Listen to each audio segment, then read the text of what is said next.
The first thing I noticed when I got home from my husband's funeral was the silence. No TV playing in the background, no sounds of Alec's footsteps in his home office upstairs, no gentle humming while he sketched his latest designs. Just the hollow echo of dress shoes on hardwood as Faith and I walked through our front door, both still wearing black. My name is Edith, and 6 days ago I became a widow at 38. Mum? Faith's small voice cracked. Can I take this off now?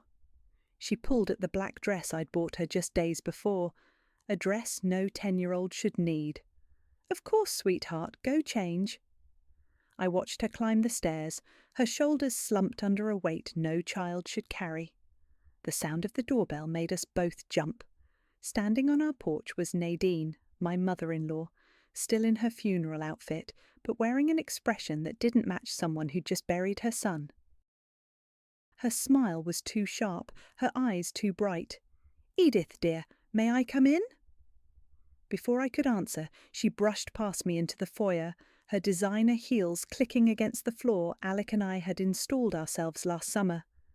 Behind her, I spotted Brett, her realtor of choice and Stella's husband, hanging back by his car. "I thought we could handle this quickly," Nadine said, pulling an envelope from her purse. "No need to drag things out." "Handle what?" My throat felt dry.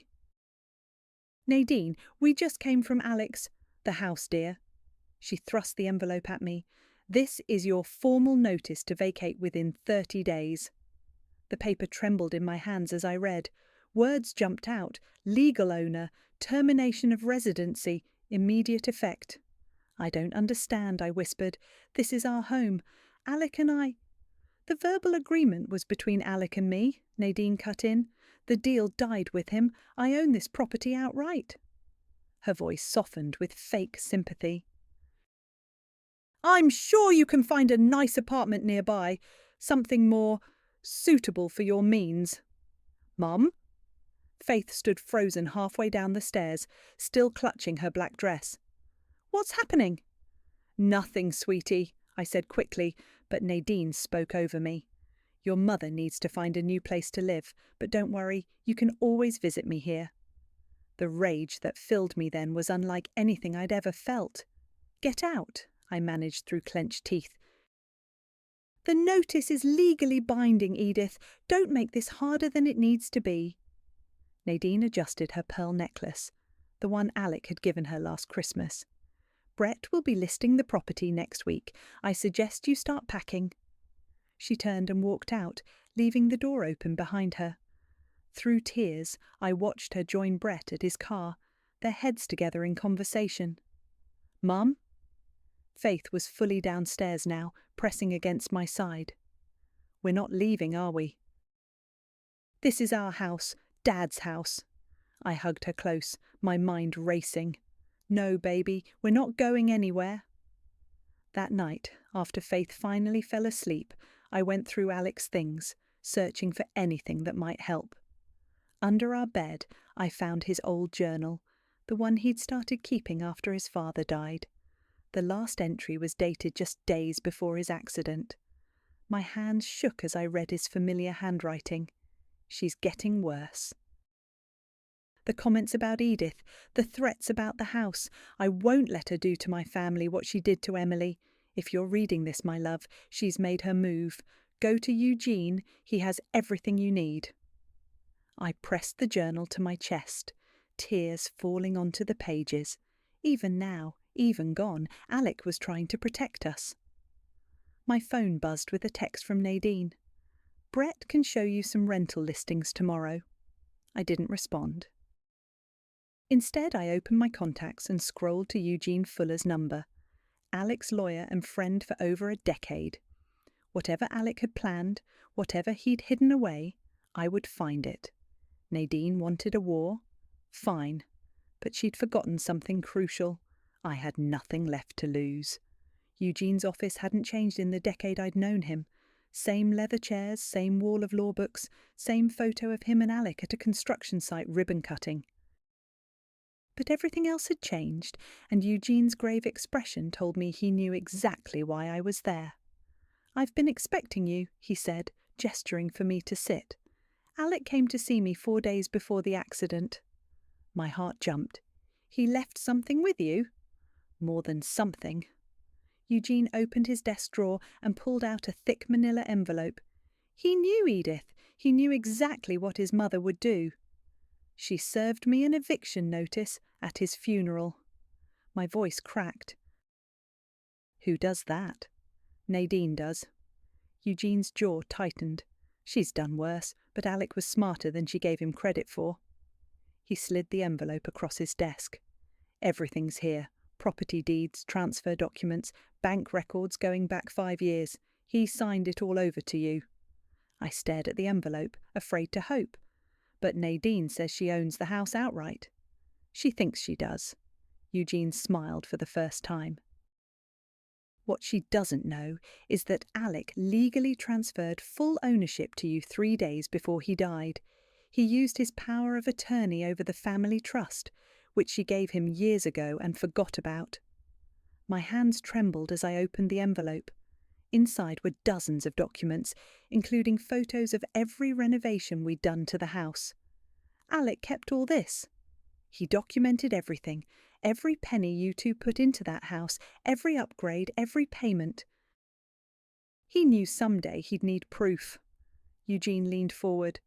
But here's what's crucial. There's going to be an official will reading at Nadine's house next week. She's insisting on it, thinking she'll humiliate you in front of the whole family. Of course she is. I felt sick. She's already telling everyone I'm trying to steal from her. Let her talk. Eugene's eyes gleamed. Because what she doesn't know is that I'm executing both wills that day, the original one she knows about, and this revised version that gives you everything. My phone buzzed. Another text from Nadine. Brett found some lovely apartments in your price range. Don't be difficult about this. I ignored it. What do I do until then? Gather everything, Eugene said. Bank statements, renovation receipts, photos of you and Alec working on the house. Bring it all to the reading. He paused. And Edith, make sure everyone's there. Stella, Brett, Emily. Everyone needs to witness this. I nodded, my mind already racing. Faith's been having nightmares. She's terrified we'll end up homeless. You won't. Eugene's voice was firm. But be prepared. Nadine will fight dirty when she realises what Alec did. She'll try to turn the family against you even more than she already has. They're already whispering about me, I said. At the funeral, Stella wouldn't even look at me. And Brett's acting like he already owns our house. Let them whisper. Eugene handed me a business card. My cell's on there. Call me any time, day or night. And Edith? He gestured to the envelope. Make copies of everything. Keep one set at your brother's house. Nadine has a habit of making things disappear. As I stood to leave, my eye caught the photo of Alec again. He was smiling, proud of the building behind him, the community centre he'd designed pro bono. The man who always tried to do the right thing, even when it cost him. He loved you so much, Eugene said softly. Both of you. Everything he did was to protect you from her. I clutched the envelope to my chest. I won't let him down. One more thing, Eugene called as I reached the door. The will reading, dress for war, because that's exactly what it's going to be. Walking to my car, I got another text, this time from Stella. Mum says you're refusing to leave. Don't make this harder than it needs to be. I took a deep breath and typed back, see you at the will reading. Then I called my brother Hassan. I need your help, I said when he answered. And I need to store some documents at your house. It's time to fight back. The envelope felt heavy in my hands. Heavy with Alec's last gift to us. Heavy with the truth that would change everything. 1 week. I just had to hold on for 1 more week. Nadine's house was packed when I arrived for the will reading. I recognised faces from the funeral, all wearing expressions that ranged from pity to barely concealed hostility. Hassan squeezed my arm as we walked in, a silent reminder that I wasn't alone. Well, look who decided to show up, Brett announced from his perch by the fireplace. You know, I have a client ready to make an offer on your house. Well, Nadine's house. I ignored him, scanning the room. Stella sat rigid on the couch while her husband continued. 3-bedroom apartment just came on the market. Great school district. I could get you in next week. That's enough, Brett, Emily said sharply from the corner. I hadn't expected her to be here. She'd been estranged from the family for years. Our eyes met, and she gave me a slight nod. Nadine swept in, pearls gleaming. Everyone, please sit. Eugene should be here any minute. She paused beside me. Edith, dear, you didn't need to bring your brother. This is family business. Hassan is my family, I said quietly. The doorbell rang, and Eugene entered carrying his briefcase. The room fell silent as he set up at Nadine's dining table, laying out documents with deliberate care. Before we begin, he said, I want to confirm that all interested parties are present. Nadine smiled tightly. Yes, everyone's here. Let's proceed. Very well. Eugene opened the first document. This reading will cover 2 elements: Alec's original will, dated 3 years ago, and he pulled out a sealed envelope, a final execution letter signed and notarized 4 days before his death. Nadine's smile faltered. What letter? All will be explained, Eugene said. First, the original will. He read through the standard provisions: personal effects, savings accounts, life insurance. Nadine's smile grew with each item that named her as beneficiary. Brett was already on his phone, probably texting real estate contacts. Then Eugene picked up the sealed envelope. And now, Alec's final instructions. This is unnecessary, Nadine interrupted. We all know what Alec wanted. Let him read it, Emily said. Something in her voice made everyone turn. Eugene broke the seal and began reading. To my family, if you're hearing this, then my mother has already moved against Edith and Faith, just as I feared she would. What follows is the truth about our home and about the kind of person my mother really is. The room went deadly quiet. Nadine's face drained of colour. 3 days before my death, Eugene continued reading, I legally transferred full ownership of our home to Edith. This transfer was executed using my power of attorney over the family trust, power that my mother granted me in 2019 and never revoked. That's impossible, Nadine whispered. Eugene pulled out more documents. Bank statements showing every mortgage payment Edith and Alec made, renovation receipts, proof of improvements valued at over $200,000, and, he slid a paper toward Nadine, the transfer deed, signed and notarized. He couldn't do this, Nadine stood up, shaking. I owned that house. No, Mother, Stella said suddenly. You just wanted to own all of us. Brett stepped forward. There must be some mistake. There's no mistake, Eugene said firmly. The house belongs to Edith.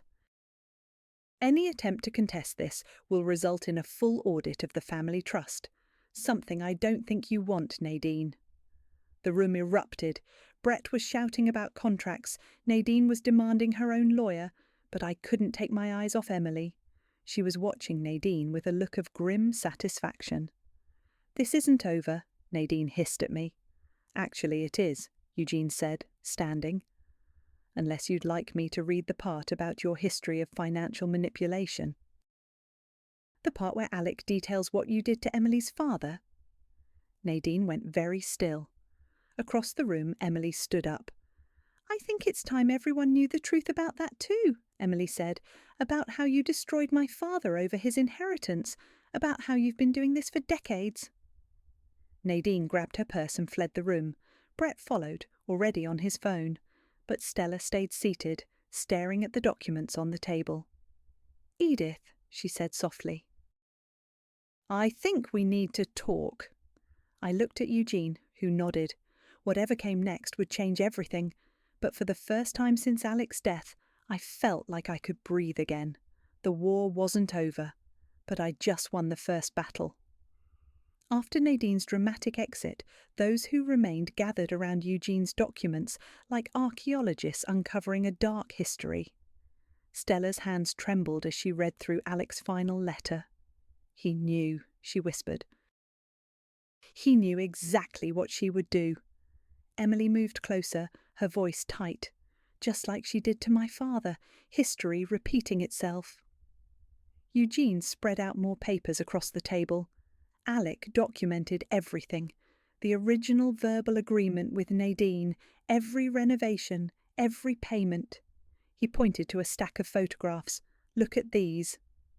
The photos told our story. Alec and me installing hardwood floors, painting walls, rebuilding the deck. 5 years of sweat and love poured into that house. Mother told me you were trying to steal family property, Stella said, not meeting my eyes. She said Alec never wanted. Her voice broke. Your brother loved that house because he built it with Edith, Eugene said gently. Here's the proof. He pulled out a notebook filled with Alec's architectural sketches. Every improvement was his design, their joint project. Hassan picked up a bank statement. They paid the mortgage for 5 years straight. Where was Nadine's contribution? There wasn't one, Emily said flatly. Just like with my father's property, she claims ownership, lets others invest time and money, then swoops in to take everything. Stella's face crumpled. The things she said about you at the funeral, Edith, the rumours she spread. I know. I touched her hand. But Alec knew the truth. That's what matters. Eugene cleared his throat. There's more. Alec left a video statement. He placed his laptop on the table and pressed play. Alec's face filled the screen, tired, serious, but determined. My heart clenched. If you're watching this, he began, I'm gone, and my mother has tried to take everything from Edith and Faith, but I won't let that happen, not this time. The room fell silent as Alec detailed years of manipulation, of Nadine's attempts to control him through money and guilt. He described how she'd tried to prevent our marriage, how she'd spread rumours about me being a gold digger.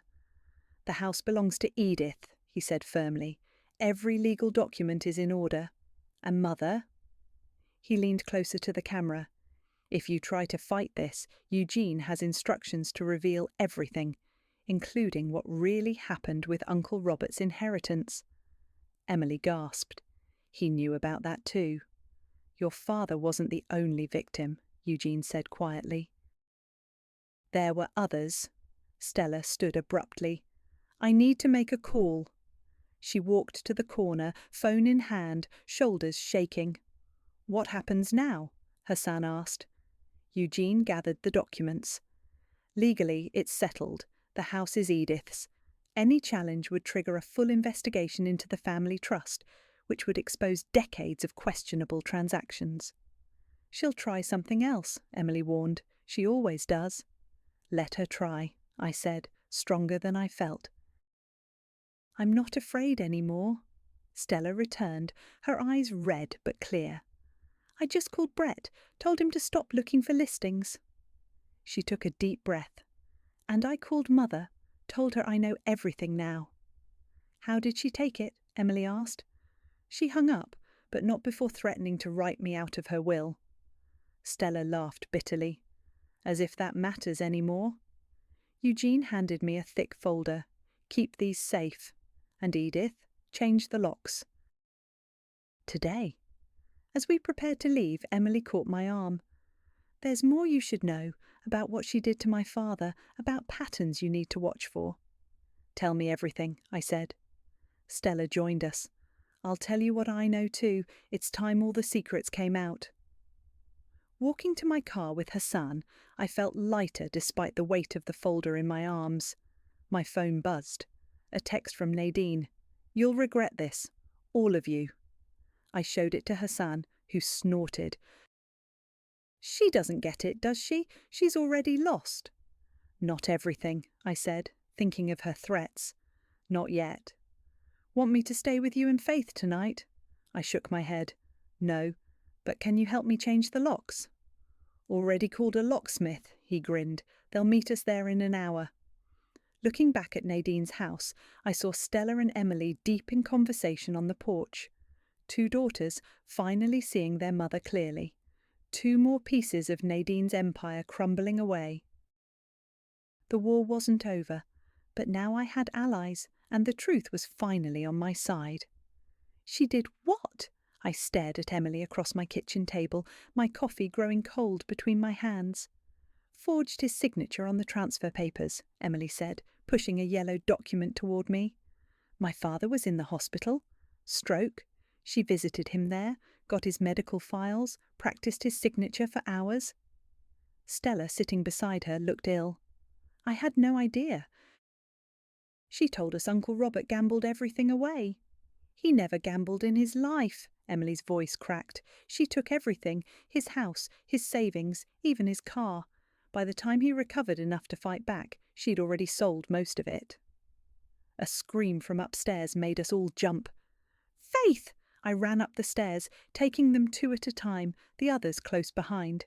My daughter was sitting up in bed, tears streaming down her face. Mum! Don't let them take our house. Shh, baby, no one's taking our house. I held her close, feeling her heart racing. It was just a nightmare. But Grandma Brett called me, Faith hiccuped. He said they're still going to get the house. He said it's just a matter of time. My blood ran cold. Brett called you? When? Yesterday, after school. Faith clutched her stuffed rabbit tighter. He said I should help pack my things just in case. Stella's face darkened. He did what? She pulled out her phone, fingers flying over the keys. Emily sat on the edge of Faith's bed. Hey, kiddo, want to hear a story about how your dad and I used to build tree forts when we were your age? While Emily distracted Faith, I followed Stella into the hallway. She was already on the phone. Are you out of your mind? She hissed into the receiver, calling a 10-year-old to threaten her. I don't care what Mother told you to do. No, you listen. I went back to Faith's room, where Emily's tree fort story had coaxed a small smile from my daughter. And then your dad designed this amazing pulley system, Emily was saying, so we could send snacks up without climbing down. Dad was good at building things, Faith said softly. The best, I agreed, sitting beside her, and everything he built for us, including this home. Later, after Faith had fallen back asleep, we regrouped downstairs. Stella looked exhausted. Brett swears Mother put him up to it, she said. Said she's been calling him 10 times a day, pushing him to find ways to pressure you into selling. She's desperate, Emily noted. When she's desperate, she gets dangerous. That's when she pulled the worst stunts with my father. My phone buzzed. Another text from Nadine. Hope Faith's sleeping well. Shame about all these nightmares she's having. I showed them the message. Stella's face hardened. That's it. I'm done. She stood up, pacing. First she lies about Uncle Robert, then she uses my husband to terrorize my niece. No more. Emily leaned forward. There's something else you need to know. About your first pregnancy, Edith. My hand instinctively went to my stomach, remembering the miscarriage before Faith. What about it? Mother bragged about it once when she was drunk, Stella said quietly, about how she'd slipped something into your tea when you visited. Said she had to protect the family line from someone like me, I finished for her. Emily touched my arm. We found the receipt, in her old papers, some herbal thing from overseas, known to cause miscarriages. The room spun. I gripped the table edge. She killed my baby? I'm so sorry, Stella whispered. I should have told you years ago, but I didn't want to believe it, didn't want to admit what she was capable of. My phone buzzed again. Nadine, we could avoid all this unpleasantness if you'd just be reasonable. Something snapped inside me.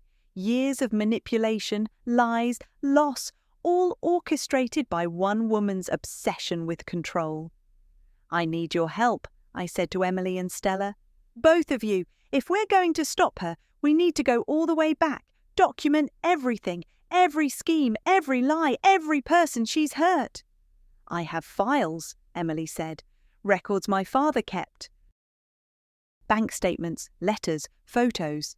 I have things too, Stella added, things Brett doesn't even know about. I looked up at the ceiling, thinking of Faith finally sleeping peacefully above us. Then let's get to work. It's time to end this. For good. Look at this, Hassan said, spreading papers across my dining room table. Property records from 1995. Nadine bought an apartment building under a fake company name, then flipped it for triple the price after evicting all the tenants. Emily nodded grimly. Classic Nadine. She did the same thing to my father's tenants. We'd been digging for 3 days straight, piecing together decades of Nadine's schemes. Stella had brought boxes of old documents from Brett's office. Emily contributed her father's meticulous records. Even Eugene had sent over files from the family trust. My phone rang, a local number I didn't recognize. Is this Edith? A woman's voice asked. I'm Sarah from the Daily Herald. We received some interesting documentation about local real estate fraud. Your name came up as a contact. I caught Hassan's eye. He'd suggested tipping off the press, but I hadn't expected them to move so quickly. Yes, I have information, I said carefully. How much do you know about Nadine Reyes and her real estate dealings? Enough to want to know more, Sarah replied. Can we meet? 2 hours later, I sat across from Sarah in a coffee shop, sliding her a USB drive. Everything's here. Property records, fake companies, evidence of tenant harassment, 25 years of fraud and family manipulation. Including what she did to your first pregnancy? Sarah asked quietly. My hand shook as I set down my coffee. Who told you about that? Stella called us, said she's willing to go on record. My phone buzzed. Brett this time. Whatever you're planning, stop. You're going to destroy this family. I showed Sarah the text. She took a photo of it. The story runs tomorrow, she said. Front page. Are you ready for the fallout? I've been ready since the day she tried to steal my home. That evening, Stella called in tears. Brett's furious, says his real estate reputation will be ruined. He's threatening to leave me. Are you okay? I asked. Do you need to come over? No, I'm at Emily's, but Edith... Mother just called. She's unhinged, screaming about betrayal and consequences. My doorbell rang. Through the peephole, I saw Brett on my porch, face red with anger.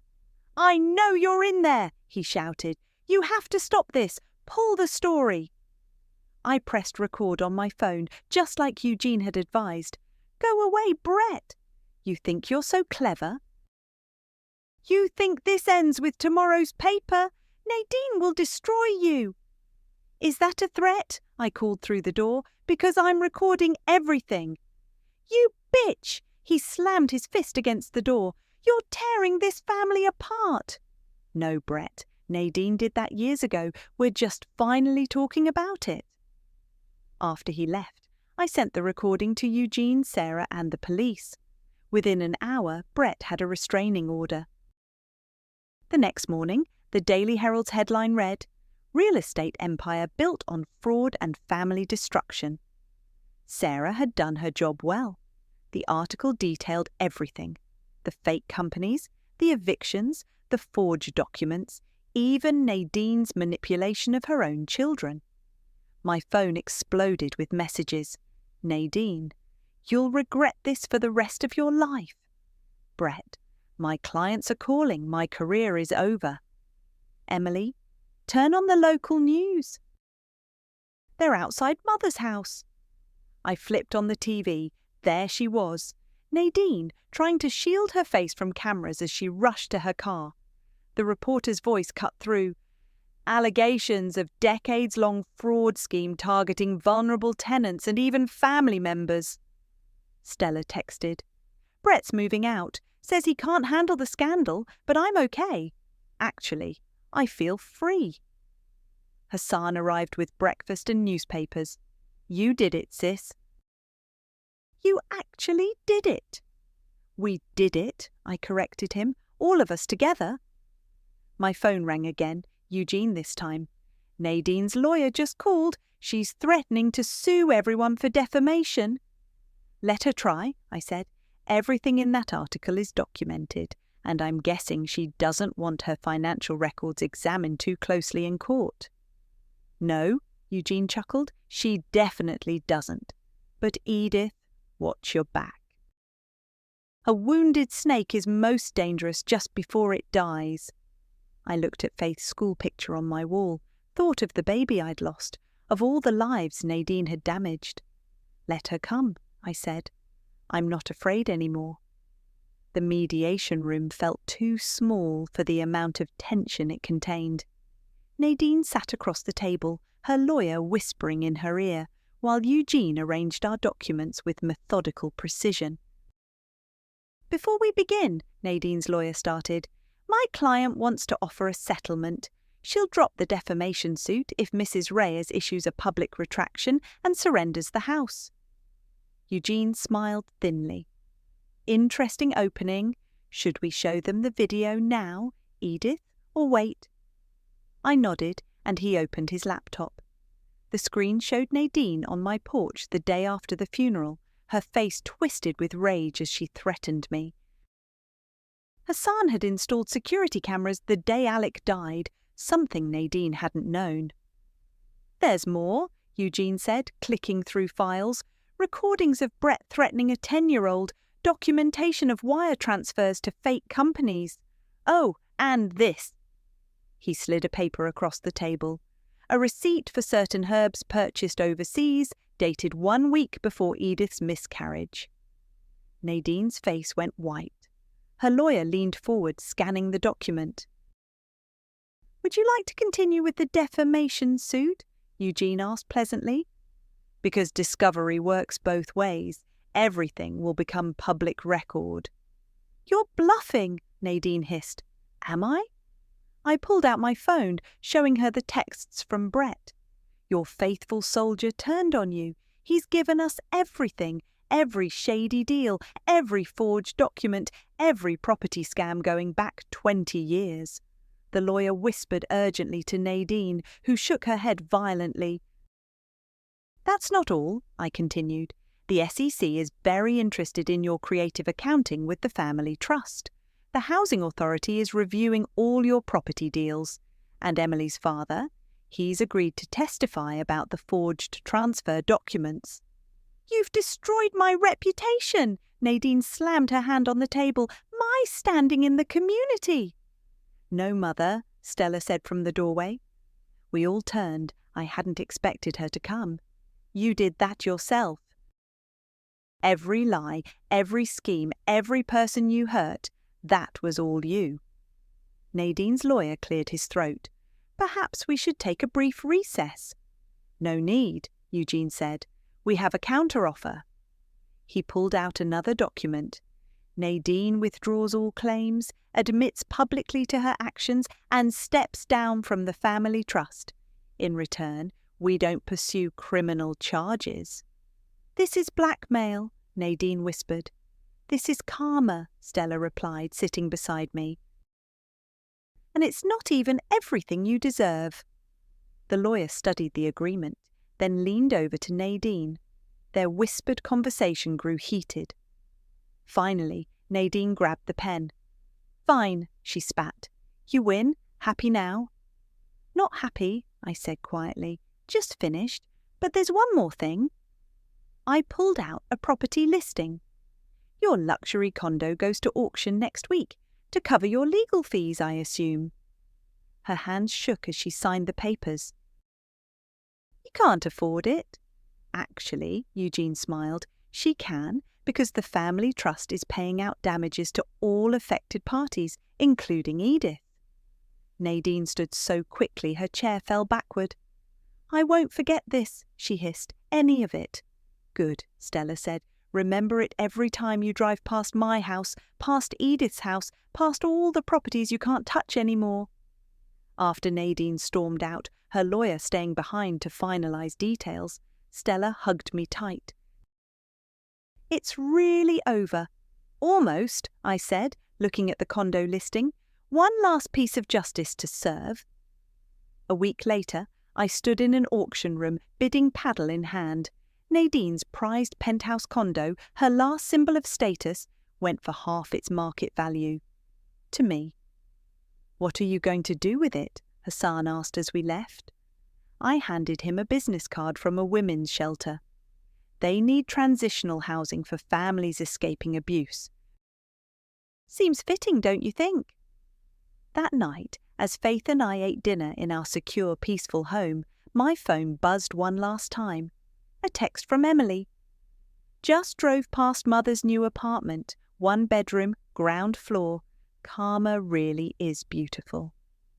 I showed Faith the message, and she smiled, really smiled, for the first time in weeks.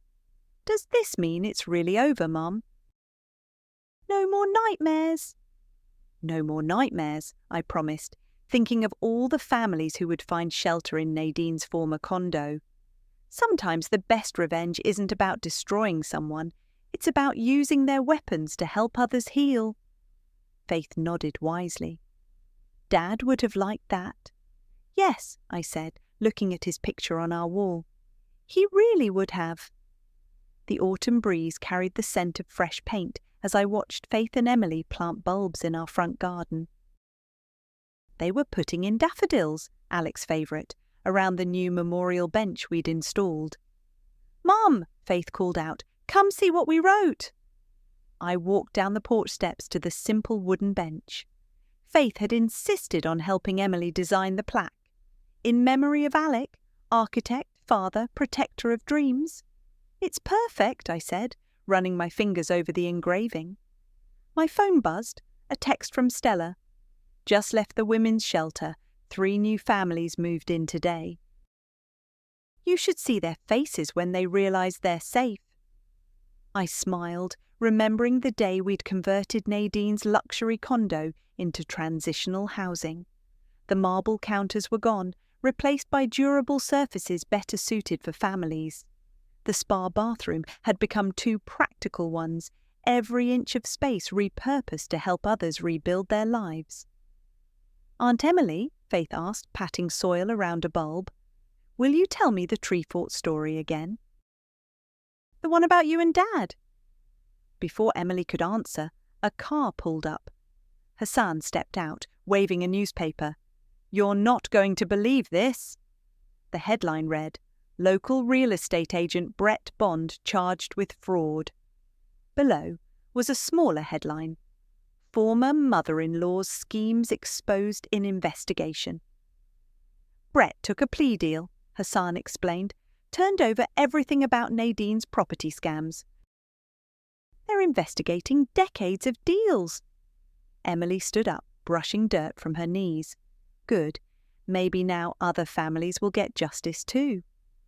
"Speaking of justice," I said, "how's the support group going?" Emily had started a group for families affected by financial abuse, hosted at the women's shelter. "Growing every week. Turns out Nadine wasn't the only one using property and money to control people." Faith tugged my sleeve. "Can we have hot chocolate?" "It's getting cold." Inside, while Faith stirred marshmallows into her cup, the doorbell rang. Through the window, I saw Eugene on the porch, holding a familiar leather-bound book. "Found this while clearing out old files," he said, handing me Alec's journal. "Thought you should have it." I opened to the last entry, the one that had led me to Eugene that first day. The pages after it were blank, waiting for new stories. "Have you heard from her?" Eugene asked quietly. "Nadine?" "Not since she moved into that apartment complex she used to own." The irony wasn't lost on anyone. The same building she'd once tried to empty of low-income tenants now housed her. "Karma's not always quick," Emily said, joining us, "but it's usually thorough." Faith appeared in the doorway. "I made extra hot chocolate. Want some?" We gathered in the kitchen, family by blood and by choice, while Faith proudly served her slightly lumpy hot chocolate. Hassan was showing Emily the newspaper. Eugene was admiring Faith's school art on the fridge, and through the window I could see the memorial bench catching the late afternoon light. My phone buzzed again, this time from an unknown number. "The shelter saved my life. Thank you." Maria. "Mom?" Faith asked. "Are you crying?" "Happy tears," I assured her. "Sometimes good things come from hard times." "Like our garden?" She gestured to where the daffodil bulbs lay waiting for spring. "Dad always said flowers need rain to grow." "Exactly like that." Eugene raised his mug. "To Alec?" "To justice," Emily added. "To new beginnings," Hassan said. Faith thought for a moment, then lifted her chocolate-stained cup. "To our home." I looked around my kitchen, at these people who'd stood by me, at the daughter who'd grown stronger through our struggles, at the home we'd fought so hard to keep. The walls that had once echoed with threats now rang with laughter. The garden that had withered under Nadine's shadow would bloom again. Some say revenge is a fire that consumes everything it touches. But sometimes, if you're careful, if you're just, it can be a controlled burn, clearing away the rot to make room for new growth. In fighting for our home, we'd built something bigger, a refuge, a testament, a promise that abuse of power doesn't always win. Faith was right. Flowers do need rain to grow. And sometimes the strongest blooms spring from the hardest storms.